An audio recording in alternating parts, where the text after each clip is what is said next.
Hello, and welcome to the Flix Forum podcast, where each episode we go back and we look at a Netflix film in the order of release. Today we have Netflix 112th film. It's the 2018 drama Private Life, directed by Tamara Jenkins. It stars Paul Giamatti, Kathryn Hahn, Kayli Carter, Shannon, John Carroll Lynch, Desmin, Borges, and Denis O'Hare. I am Jesse, and I'm here with MJ. How are you? Yes, you are. I'm good, mate. How are you? Good. I didn't butcher any names this week. Thought you were pretty good. I would say Kathryn Hahn, though, not Kathryn Hahn. I work with a colleague, and I think it's just so. Yeah, I say it that way because I know that person doesn't like it being said the other way. So that's probably a personal issue. So yeah, you're probably right. I could be wrong anyway. But yeah, I would just that's good. That's a good call out though. Well specified. That's the only reason, because usually I used to be like that, but now I've embedded in my brain that I've got to say it that way. You don't want to piss her off. No, not at all. So yeah, good to see her. Obviously still not together, but we can see each other through the computer screen because we are still hopefully not too long to go. Melbourne's doing a good job. We obviously probably got the harshest lockdown rules in the world at the moment, but the results are speaking for themselves, and hopefully in the next few weeks we'll be out and about again. Fingers crossed. Yes, that would be very nice. But I guess we're here to discuss this film called Private Life today, and we start our show with our fast flicks, where we give a quick summary of what we think. What the plot's about, I guess. So, MJ, what's your fast flicks for this one? Yeah, so it's about a New York City couple who battle fate. They battle each other as they leave no stone unturned to try and fall pregnant. Yeah, it's a good way of putting it together. I've just said it's about a couple that face the difficulties of trying to conceive. Yep, that's it. I'm sure we've got lots to talk about this one. So let's move into our next part, where we discuss how this was put together, or how it came to be, this film. So what have you been able to work out? Yeah, well, we've obviously just touched on what the premise of the film is about. In fact, you know what? Let's do a spoiler alert right now.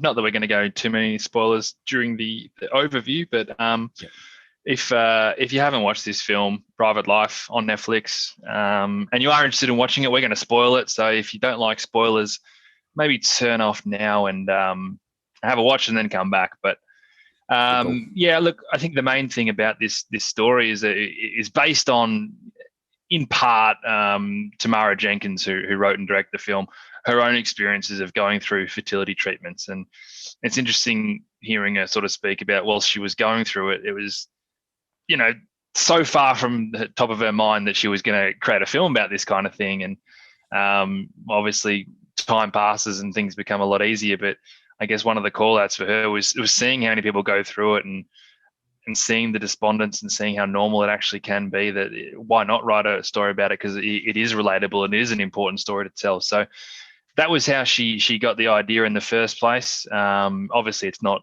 autobiographical in any stretch of the imagination, but the premise is based off her own experiences to some extent. So it was January 4, 2017, when it first got reported that at that stage Kathryn Hahn was coming on board to star in Private Life, which was written and directed by Tamara Jenkins. Netflix already on board at this point. And then a couple of weeks later, Paul Giamatti joined the cast as well. So that was kind of the crux of everything there. It was basically March of 2017, so only a month or two after that, they basically started principal photography in White Plains in New York. The film itself was shot in over around about 30 days. I find it really interesting that this was actually meant to be done by another studio at the time, and they couldn't finance this film with the budget that would allow them to shoot in New York. And if you watch this film, it's a huge part of the story, the fact that they're New Yorkers and they're in the middle of New York, and basically they had everything ready to go and ready to shoot, and all the cast had their schedules lined up, and they couldn't film in New York, and they was potentially going to have to move it to Montreal, which just would have changed everything. I mean, keeping it New York, but it just wouldn't be the same. And then old Netflix came on board and basically said, yep, we can give you what you need to go. You can keep shooting this in New York. And all of a sudden they've got a new Netflix original film. So a nice little SOS story from Netflix there, which I appreciate. And so, yeah, the film was shot in over 30 days. Netflix was on board and premiered at Sundance just under a year later. So it's still quite a while in the can. Sundance in January 2018, and then even longer until it screened at the New York Film Festival on the start of October 2018, before coming out on Netflix on the 5th of October, and also a little bit of a theatrical release there as well.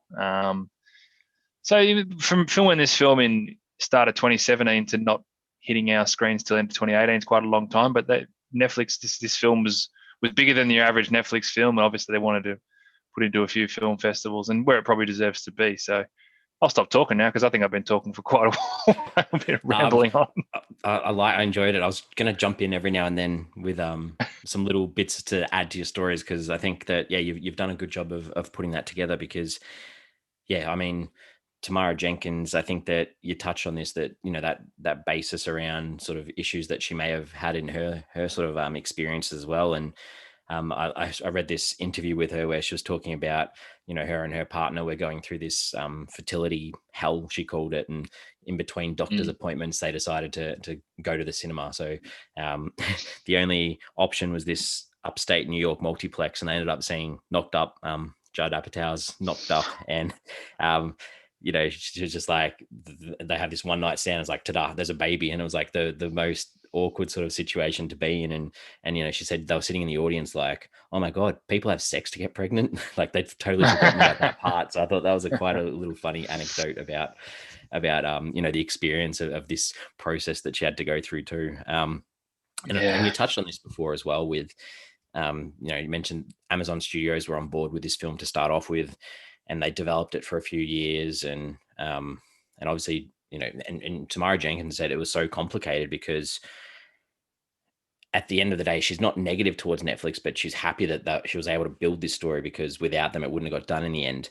But at the same time, she wanted that bigger budget. Like I think in the end, they got $9 million, which she wasn't quite happy with. So she calls it complicated, but she was happy that more people would be exposed to this because of Netflix, possibly than any other movies that she's seen. So even though she didn't get the budget she wanted, she was still happy that it got out there to the people that she could see. Did you have a comparison for that $9 million budget? Didn't. I looked for a budget. I couldn't find it. I've got a little, I was like, oh, this one was hidden away deep, dark. And I was like, I might turn this on MJ a little bit. Good boy. So this one, the other sort of films around this time. So we've got the Texas Chainsaw Massacre remake in 2003. We've got 9 mil. Purge. Yep, 9 mil. We've got Purge Anarchy. We've got Midsommar from 2019. We've got Happy Death Day 2, also from the same year, as well as Escape Room. We've got a couple of little Australian films. Yeah, a few Australian films like The Sapphires and Beneath Hill 60 from 2012, 2014.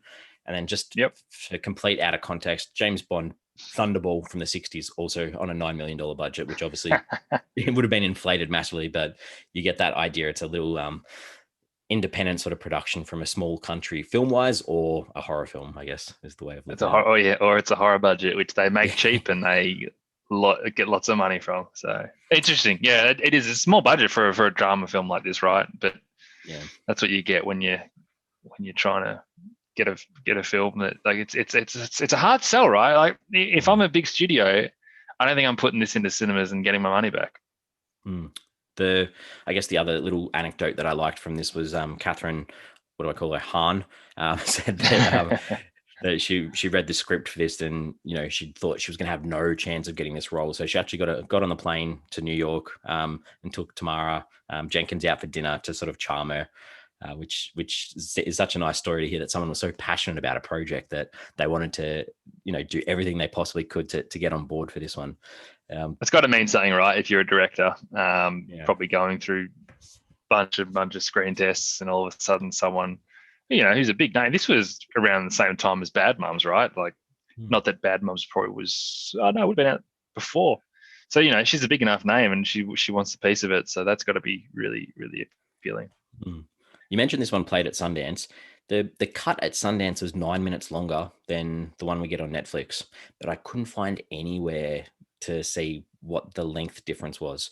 So I'm not sure whether it was Is that right? because there was a standing ovation. I don't know whether it's because there was an introduction from Tamara Jenkins and they counted that towards the runtime. I don't know, but I'm really intrigued to sort of find out why the runtime was an extra 9 minutes at Sundance. Oh, there you go. Yeah, that is. Unless there was All a right, cut. yeah, they possibly could have been. I'm nearly done because my last little part is the translations of the title. I was which waiting for this. I was actually going to look it up, and I'm like, you know what? I want to find out whilst I'm on air with Jesse what the translations are. Well, in Brazil, it was called One More Chance, which sort of fits all right. In Greece, it was called Personal Life, which is, fair enough. That's direct translation, basically. In Vietnam, it was called Privacy. And this is the one that stood out the most to me. It was in Taiwan. It was called Non-Pregnant Private Life.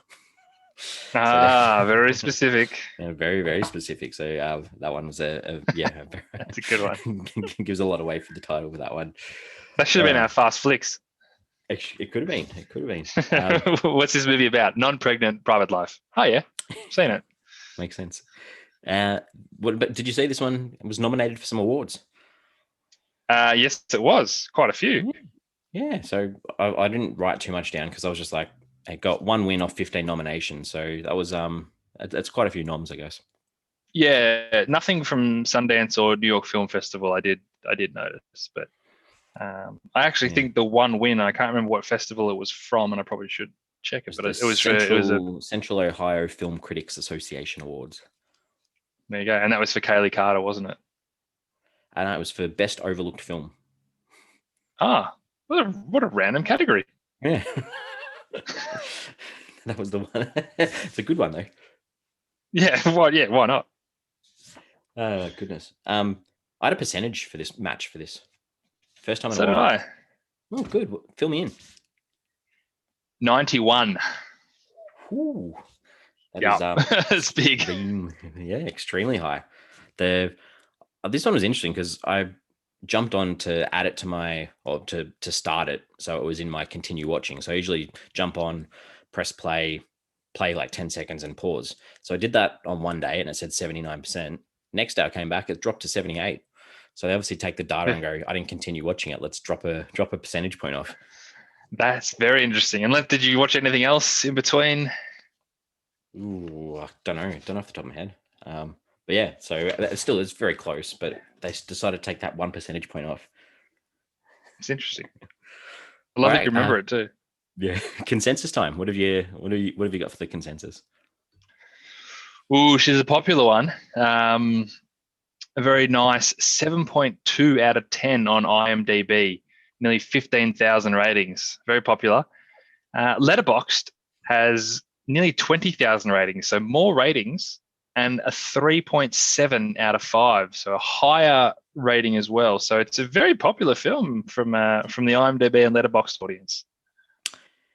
Google users had it a bit lower at 79%, but still fairly high.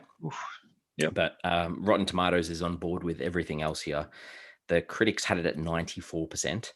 That is on 104 reviews, which is certified fresh. And the audience had it at 78% on just under 1,000. So very high, very, very high. 104 critic reviews. So that's what happens when you put it through the film festivals. We actually get consensuses on Rotten Tomatoes. Yeah. So this leads into our early thoughts. So before we kick into the rest of the show, what are your thoughts for this one?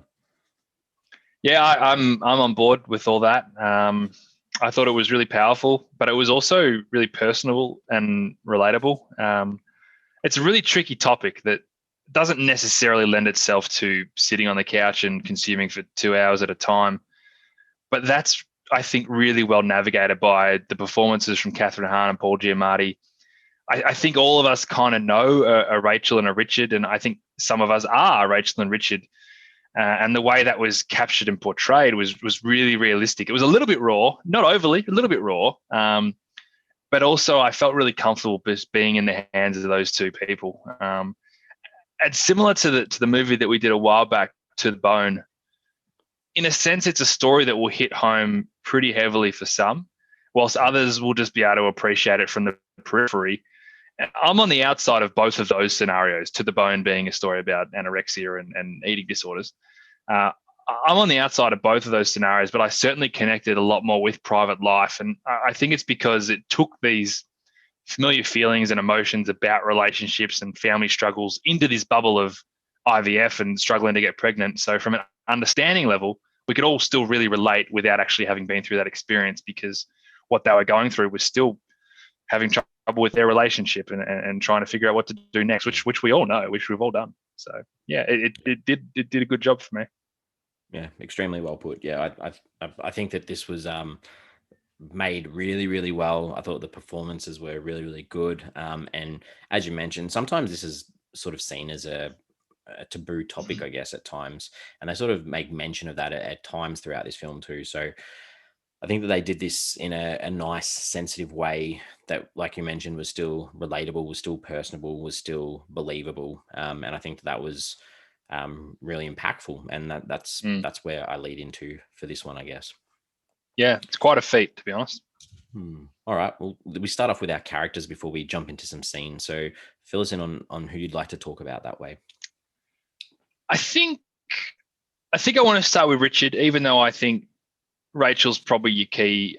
There's something about Richard that I connected with more, probably from a male perspective, which is just how I watch films a lot of the time. But I just think he puts up this supportive but exhaustive facade basically throughout the whole film. And he wants to do and he wants to say the right things to Rachel, but he also doesn't want to lose his voice. And you notice when he says things like, you can't blame modern medicine, when you're the one that decided to put off having kids, which at the time, like, that's the wrong thing to say. And he knows that's the wrong thing to say, but he just still feels like it needs to be said. And then he backtracks on this stuff as soon as he says them. And whenever he knows that, he's upset Rachel, because that's never his intention.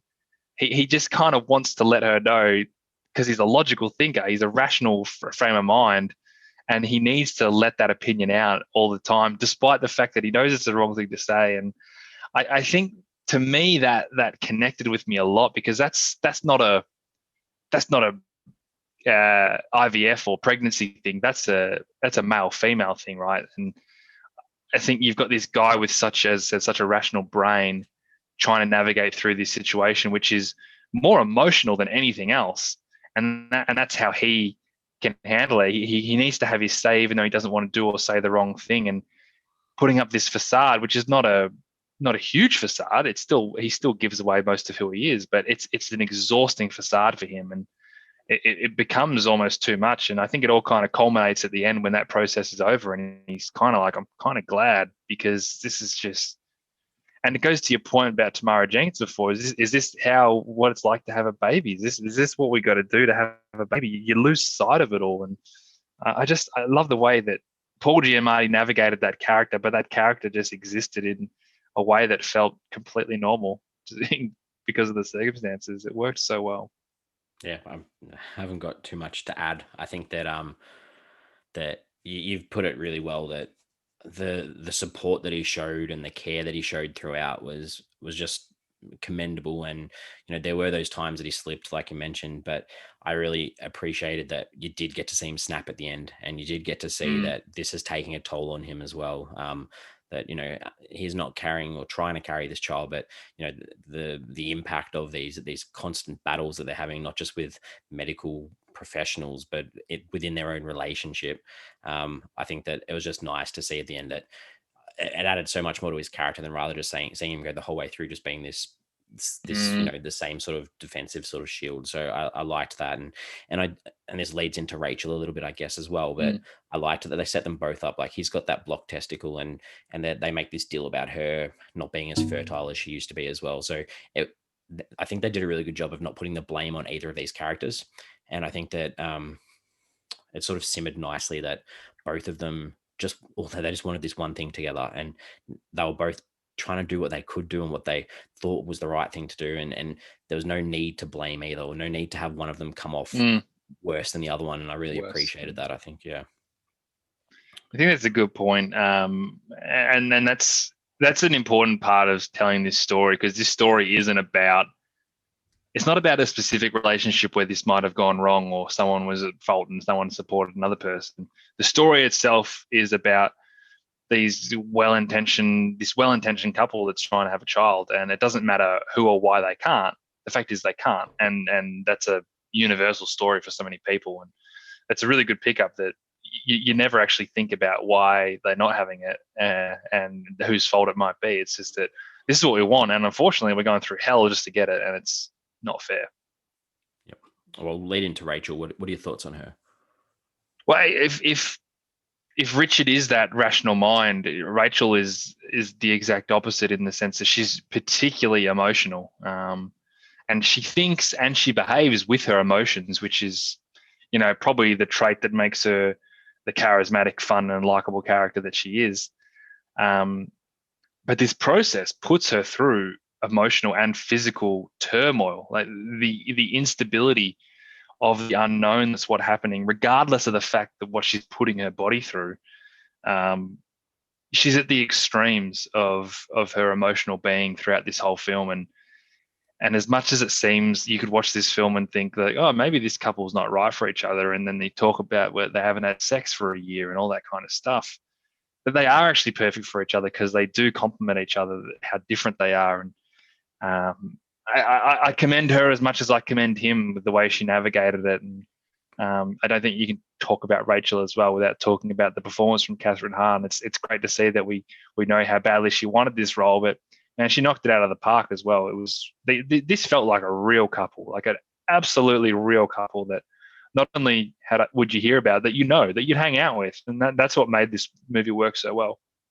Yeah, I really like that you touched on that idea that yes, she's emotional, but they didn't make it out like she's an irrational, emotional female. It was because of the complications of the medication, the stressful situations, the struggle of just trying to get through day to day of the stresses. And I think that that build up of that stress of trying to make this happen for so long was just it was excellently done. And there was no stage at all that I didn't think she was overreacting, that I didn't think that she was making calls or saying things that were irrational or irresponsible. I just think that the script and the development of her was excellent.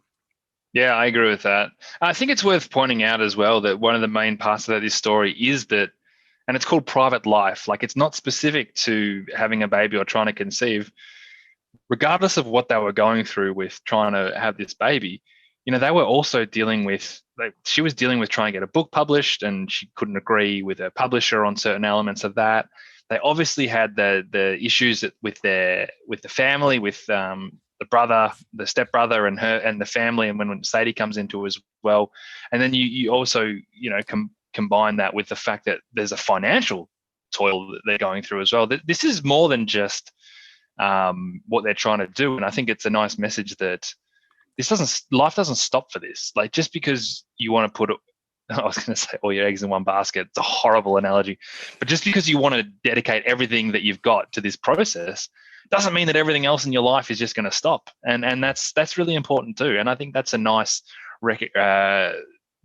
recognized in the film as well, that it's more than just this, because when you are going through something this big and this stressful, you still got to deal with everything else too. Well, I think that probably leads into Sadie a little bit too, where you've got this idea of this step niece that is a part of the family, and she sort of I guess she looks up to Richard and Rachel as these almost parent-like figures, and she's almost a reflection of them when they were younger. She has this, she wants to start this city life. She sees herself as an artistic type, which both of them are, and it's quite funny that she drops out of college because of these, she hates all these cliches of the people that she's studying with. However, it's almost like she's one herself, and because she wants to do something with meaning and purpose, and she's sick of what everyone else is telling her what to do. So I think they did a really good job of highlighting that realistically she's just a kid, and they do this through scenes with her phone. They show her point of view of her filming certain things. They show her hanging out the top of the car, all these types of things. And it's such a big decision or a big choice that someone so young has to make because they want to be doing the right thing. Which, good character. I think, yeah, I agree with what you said, because Sadie seemed to, but didn't understand the gravity of the situation. Like, she probably used this opportunity with the best of intentions to pull herself out of her own little rut that she was in. And maybe throwing herself into this process really did work for her, but it wasn't the answer for what was happening in the big picture. And Rachel and Richard probably failed to think this through as well, including Sadie into the process. But I think one thing that you can say about Sadie is that there's this refreshing stability that she brought not only to Rachel and Richard, but also to the film in general. Like, it changes tonally when she becomes a bigger player in this story. It's like this breath of fresh air in what was becoming a pretty cumbersome and depressing tale of these two people trying to get pregnant and failing miserably. But then for Rachel and Richard, when you're inside the actual story, bringing someone into their bubble was actually quite refreshing for them as well. Her bright, happy-go-lucky attitude. It's kind of stopped them questioning the rights and wrongs of what they were doing and just go full steam ahead with the process. Like, even when she was on board, they weren't doing anything different to what they were doing initially, but it just felt like they had more purpose doing it. And I think she works from a story perspective, because in the audience, you don't want to spend 2 hours watching people struggle to get pregnant. But she also works from a character perspective, because it's exactly what Richard and Rachel needed at the time. Yeah, 100% agree, because she provided that positivity and that light at the end of the tunnel that they could possibly see, which picked them up as characters as well. Yeah. Any other characters that you want to mention? Not specifically. No, look, I mean, I do want to mention Sadie's mum, which is Cynthia.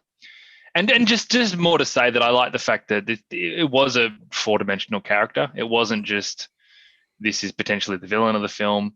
She's obviously got some of those traits that she's the one that's against what's going on, but she's still struggling to come to terms with the fact that maybe she can't connect with her daughter, and whether she's the perfect mum is, remains to be seen. But I like that it wasn't just, I don't like what you're doing, so I'm going to condemn you. She's still struggling to deal with being a mum and letting her daughter go and thinking that her daughter's going to be safe in the world. And I think there's another type of character in there that people can relate to that might not have been connecting with other characters. And I think I just appreciate that there was more to her.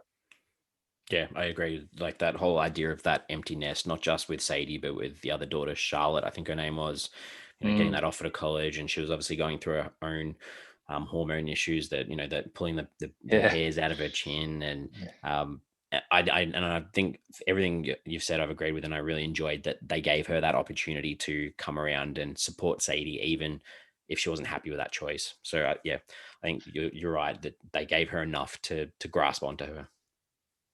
And being supportive, not just for the sake of being supportive and not doing a full 180 on what you think, being supportive because at the end of the day, you're a mum and you need to be there. She still didn't really agree with the idea, and that's great because it's normal, right? You don't just change your mind, but you don't stop being that supportive paternal figure. Yeah, good. All right. Tamara Jenkins, did you have anything about her that you found interesting or want to bring up? Look, in terms of her sort of filmography, it's around the 3 main feature films that she's done, including this one. But I think the more interesting part of her is what we spoke about in the in the opening about her experiences with the subject. Because I think The Savages is the other one that people would probably know of hers, with Philip Seymour Hoffman and Laura Linney. I've heard of it, haven't seen it, but it's just, it's good to see that such a long time in between. That was 2007, I think, and I think she said she went and had kids and those types of things. So good to see her back working and still having that opportunity. So yeah, good call. All right, what are some scenes that in this one that you enjoyed? Yeah, cool. So I really liked the scene how Rachel basically defined her resistance to wanting to get an egg donor. This is the scene where they had that argument in the street. I think the dialogue in that scene is excellent, and the way that she's able to justify her feelings, that idea that if they went down that route that she would feel left out, which comes to the fore later on as well with the way Sadie talks about our baby. But I enjoyed the publicness of that argument. I also like the rational way that Richard was able to walk through the option as to why it's a super feasible option.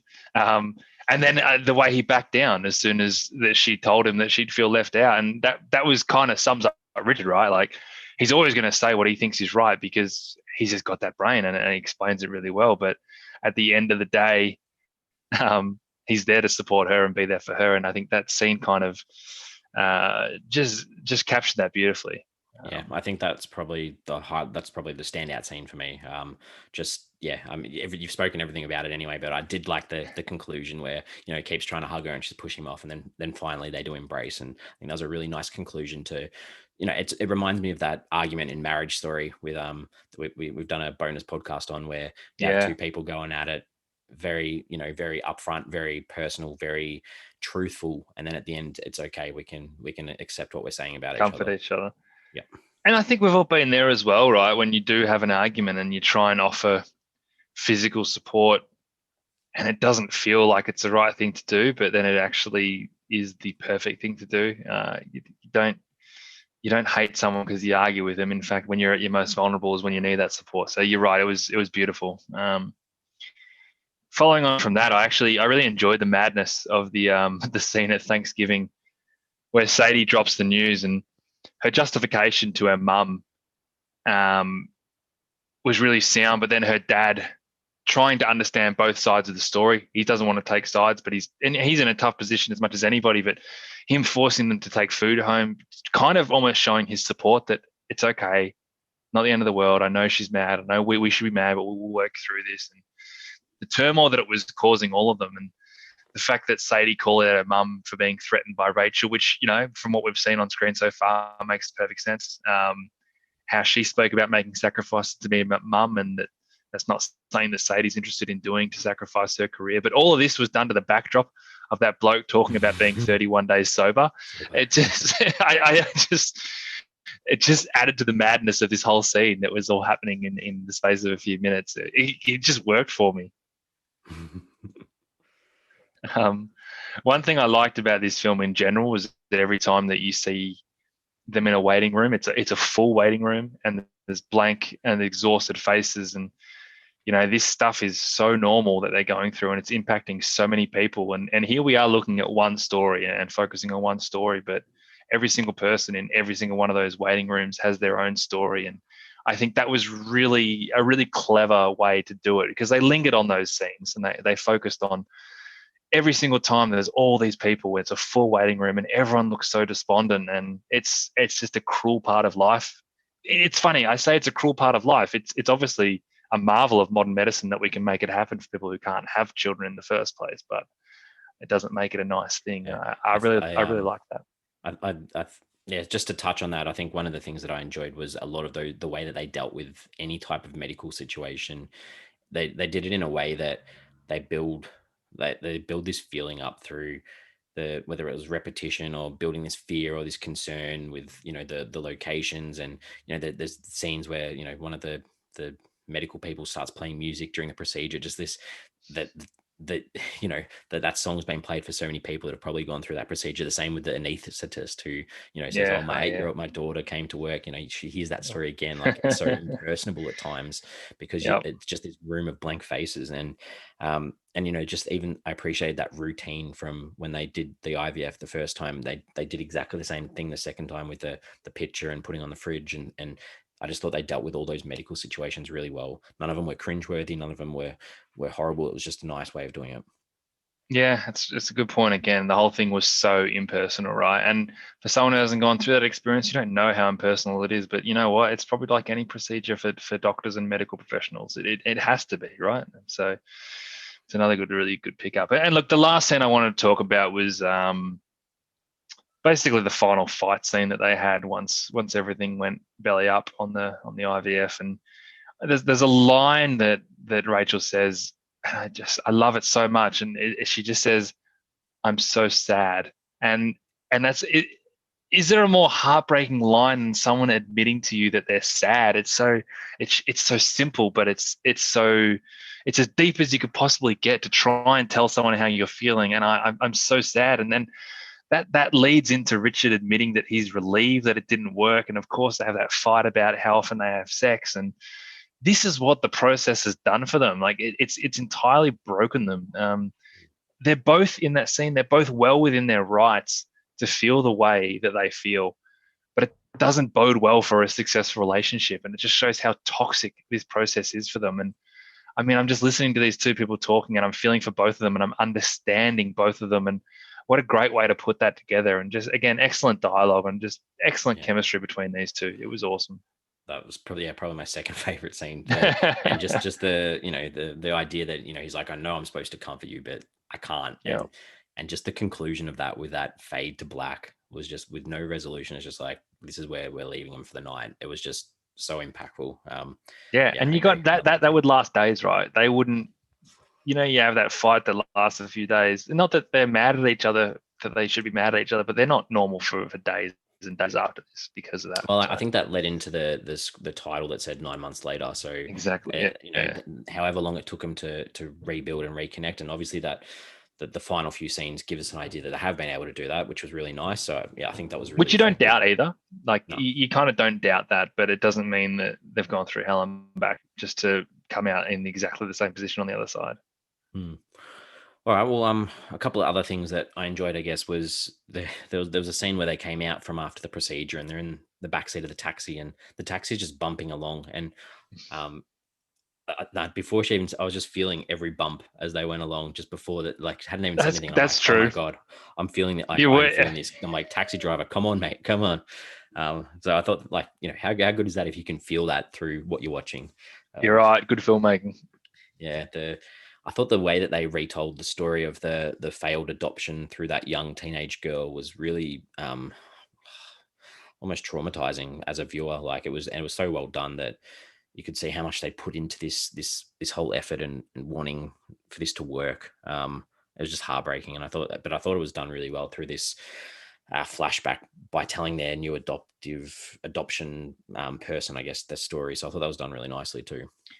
Particularly when that process comes back. So it wasn't just the opportunity to use 10 minutes to show a backstory of how much they've worked through that, this is their reality at the end as well. And it's a nice little throw from back and forth.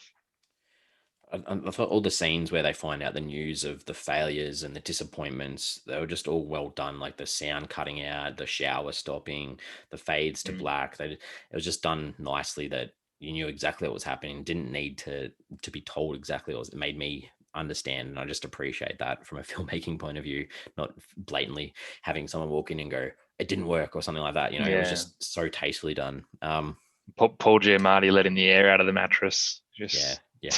Brilliant. When they were sitting there going through that online list of possible donors, this was just a funny one for me. They find this one, they're like, oh, she's cute, and she's got a BA in journalism and cinema studies, and then oh, no wonder that she's selling her eggs, she can't get a job. I had a good laugh. I thought that was funny. Funny. I have a Bachelor of Media Studies majoring in cinema studies. Yeah. Oh. Well, I hope you laughed. I thought it was funny. I can vouch for the fact that you got to look elsewhere if you want to find work. Oh goodness. I thought that the scene trying to ask Sadie to be that donor at the kitchen table, just the ability to create that idea of the nervousness that they had of asking her that question, and you're just sitting there going, oh, how are they going to do this? And then that question where they go, what did they say? Oh, we wanted to talk to you about your eggs. And she's like, oh yeah, scrambled's fine. I just thought that was a really nice way to slice that tension and just be like, oh, okay, we can move on for another couple of moments before we have to deal with that again. Yeah. You mentioned this before as well, that scene with Sadie and Rachel lying in bed, and Sadie making that comment about, will our baby grow up to be a writer? And she's like, oh, you and Sam's baby. And she's like, no, our baby. And it's just this lingering thought of the complexities of this whole situation of having a relative involved in this process and whether it's going to happen as well. And then finally, that was awkward. That was it. Yeah, it was. The final one I've got is that final scene where they're sitting there at the diner for this new adoptive person to possibly pop up, and I just really appreciated Richard getting up from one side of the table, sitting on the other side of the table, and then holding Rachel's hand and leaves that open question whether because he's changed, they're better in their relationship. is this going to work? And then obviously the credits start rolling. So I could have sat through the whole credits the whole time with that camera just stuck on those two waiting if we needed to. They could have let that run the whole time. Yeah, you bang on. That was perfect because at the end of the day, this is a movie about a relationship more than anything else, and to see that stability in their relationship through everything. But also, I liked the idea of him moving sides to almost be more open to the idea that someone else is coming. That whole power of the mind and law of attraction kind of thing. I think that sat well with me too. That last time he sat there, and even just sitting there, it'd be awkward if someone else came in and sat with him. But the way that he moved then worked as well. You're right. It was a perfect end. And when those credits started rolling, I'm like, this is all I need. And I didn't care that no one came in because what we're talking about a couple of minutes, like who's ever on time. But it would have been nice almost to hear like a ring on the door that could have been anything. But either way, it was perfect. Yep, good. All right. What are some things that didn't stand out in this one for you?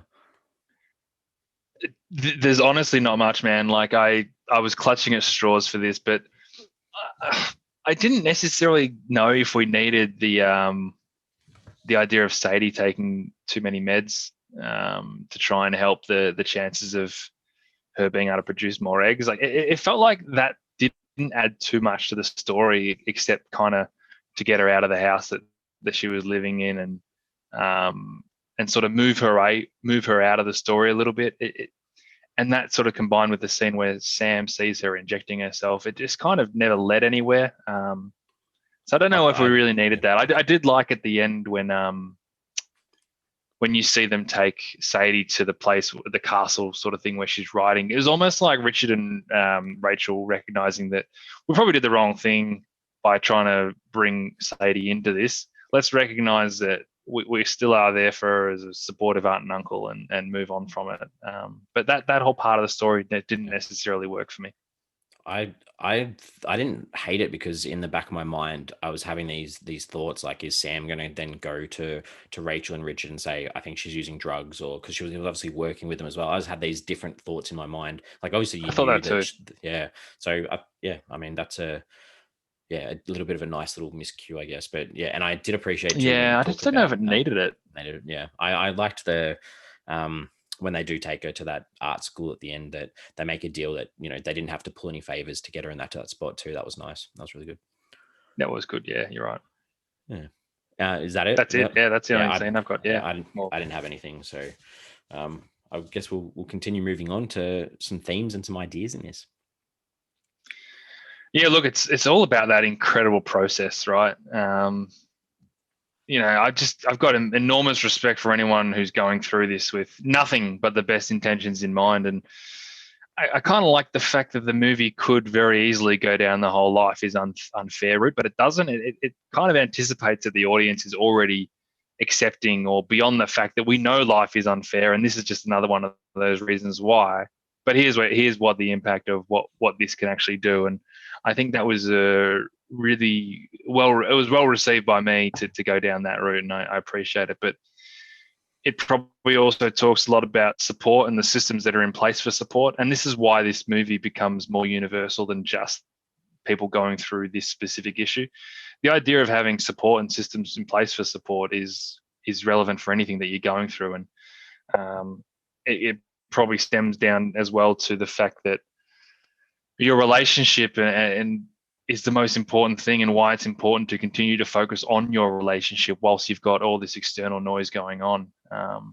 Again, something that doesn't have to be specific to going through the difficulties of conception, but whenever things are difficult, make sure you base yourself on a really stable and strong relationship, because that's the last thing that you want to be bringing toxic behavior into. Yeah, and that idea of relationship too, about what is a normal relationship, what is a normal process, what is a normal way of conceiving, is there a normal way, does it matter as long as your relationship works and you're happy, then that's okay. And I get this whole idea of waiting too, like they make this idea about having a career before, or a life before you have kids, and they don't make any commentary on whether you can't have both or anything like that. But obviously it's making it tricky for the situation that they're in, because this city life that as young artists that they wanted to live in the city in New York. Maybe it's no longer what it was, and they make mention about the theater is gone. There's a new Citibank Tower. The streets have changed. The people have changed, and there's this big emphasis on this traveling to the suburbs to go visit the family. You always see these Mm, long shots of them in the car traveling, passing through nature, those types of things. And New York, you see these these trees that have got no leaves, and this idea mm. of this. And I'm not like a barren. These barren trees, which leads into is this what they have to do to be successful in their relationship and in their quest? Is move to the suburbs, move away from this city life. And they've got this desire that not they don't want to give up to, this idea of not giving up. Yeah. This, you want something so badly, you can continue even if you do go through trauma of this infertility or these really tough situations. If you stick it out, you continue, you show resilience, you show resistance, that anything can be possible. And you focus on what's important throughout all of it as well. I mean, you might not work, but as long as you keep stable and you keep strong with your relationship, then Yeah. nothing ventured, nothing gained, I guess. Yeah. Good. All right. Well, what did you take away from this one? Look, it's quite an exhausting film, and it's quite a claustrophobic film. And the way that you put in this position, you're obviously in these small medical rooms all the time, getting bombarded with information that means absolutely nothing to me as an audience member, which it's supposed to. And then they've got this tiny apartment. There's this feeling of claustrophobia, and I think that just kind of reflects the feeling of the feeling of them being sucked into their own thoughts and feelings and worries. And I like the fact that it brings light to this idea, but it does it in a way that makes its characters feel so real and so relatable, even if you can't necessarily resonate with their particular situation. I think this is the kind of film that would hit hard for a lot of people who have been through this, and it would ring true, and it would be probably pretty tough for them to watch, but they'd probably appreciate and respect it for that sense as well.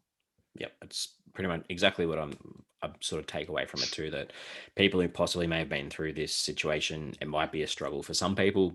Some may really reflect on it and be like, "This is awesome that I'm seeing what I've Yep. been through on the screen," but it may bring back some memories too for some people, and that's possibly something that people would need to know going into this. That's the idea of connecting with a film, right? It's because it hits on a certain human truth that matters to you. And I mean, this is a prime example of that for some. All right, IMDb time. Did you jump on to check anyone out? Yeah, I did. I did twice for this film, and one of them, I kind of like.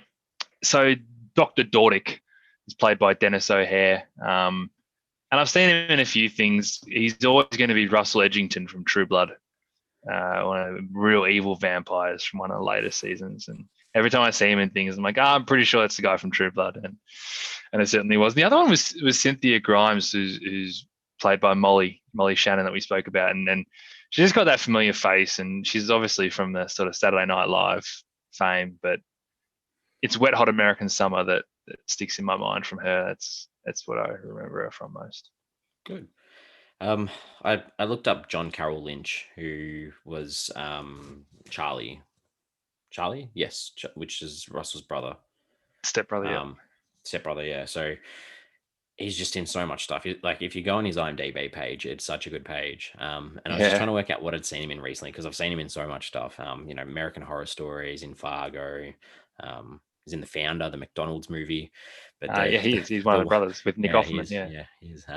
But the one thing, and I think this is possibly on your watch list, is he plays Arthur Lee Allen in the Zodiac film. So okay. So big role in Zodiac, which is a great film with Jake Gyllenhaal. He is always going to remind me of he's in the Drew Carey Show. I actually think he might even play Drew Carey's brother or something in it. But every time I've seen him, ever since that, I barely watched a Drew Carey Show, but I watched a bit as a kid. He has always been the guy from the Drew Carey Show for me. Good. All right. Any questions that you want to ask? Just a quirky one for you. There was a scene where Paul Giamatti is putting on his shoes, and he puts on one and he ties it up before he puts on the other one. Now, for me, I put on both my shoes and then I tie up the shoelaces. and it just looked weird watching him do it. But what do you normally do? Yeah, I had to visually think what I do. I put both my shoes on and then tie Yeah, them up. then you tie him up. Yeah. Yeah. Okay. It just looked super weird. And I wasn't sure if it was like a Paul Giamatti putting his shoes on thing and that's what he does, or they wanted to sort of kill time a little bit. So he just sat there doing up one before he put the other one on. I don't know, but it looked weird. Good pickup. Yeah, didn't notice. I had this in here, but we've already discussed this anyway. It was just the ending. And I think we're both pretty happy with the way that the film ended. Yep. So I guess the further to that, could Rachel and Russell as a couple have been just as rewarded by I keep calling him Russell. I didn't even notice. Rachel and Richard. Could they have been just as rewarded as a couple by just taking Sadie in and just looking after her? Or was that No, it wasn't going to work?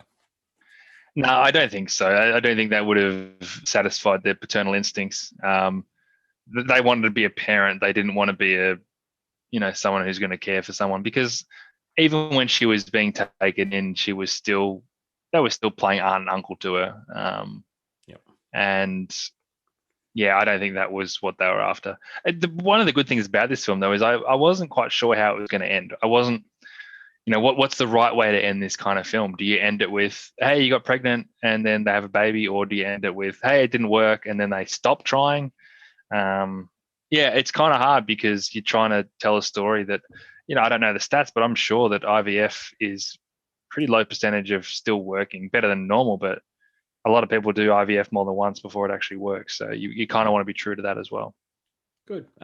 Final thing was just the title, Private Life. Do you like it?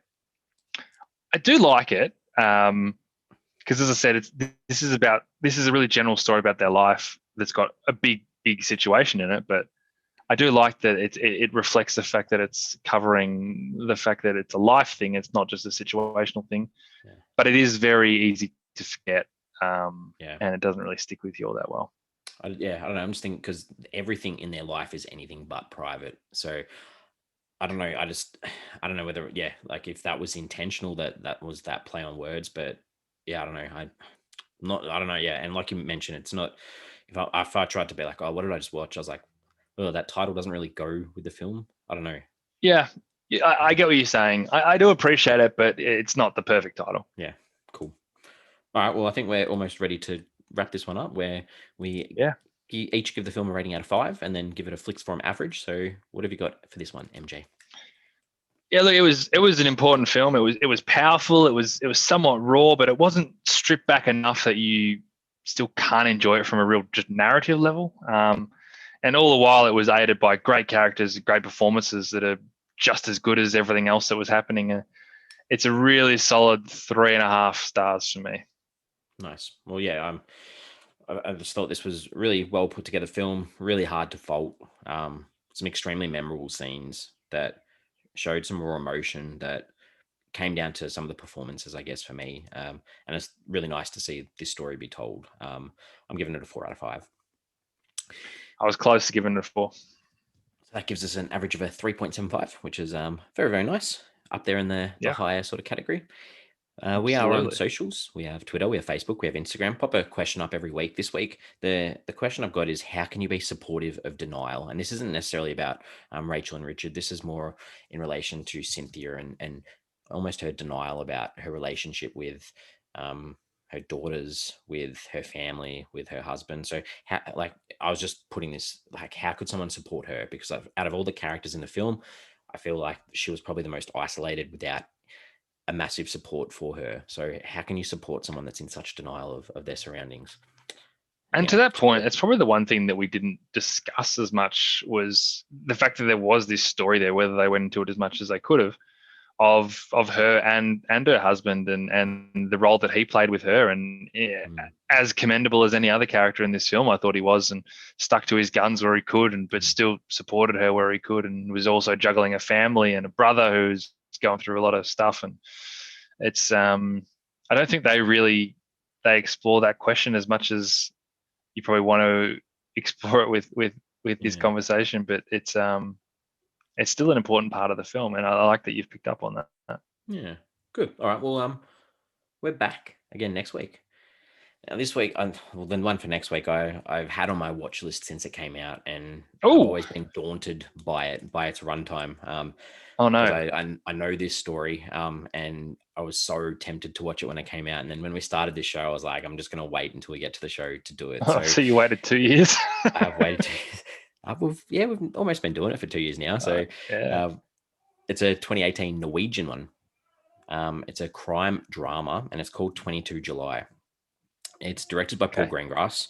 It stars Anders Danielsen Leigh and John Oygarden. So Norwegian cast. It is based on a true story about an island. I won't say much more about that, but I know What's the the runtime factual story is out of interest? about 2.5, possibly. Okay, cool. When you said you were worried about the runtime, I was like, oh crap, what have I got myself into here? Yeah. 2.5 fine. So yeah, but anyway, so I'm looking forward to it because I know the true story. So I'm looking forward to seeing the representation on the screen. I'm fascinated already. Good. Well, thank you very much for catching up. Thoroughly enjoyed this. Thank you, Matt. Yep, another good one to talk about, and it was a lot of fun. We've been on a bit of a run lately with some okay ones. It's been weird. I was thinking that too. Yeah, we've had some higher ratings recently, so that's good. Netflix has got their shit together. All right. Well, I will see you next week. See you then, mate.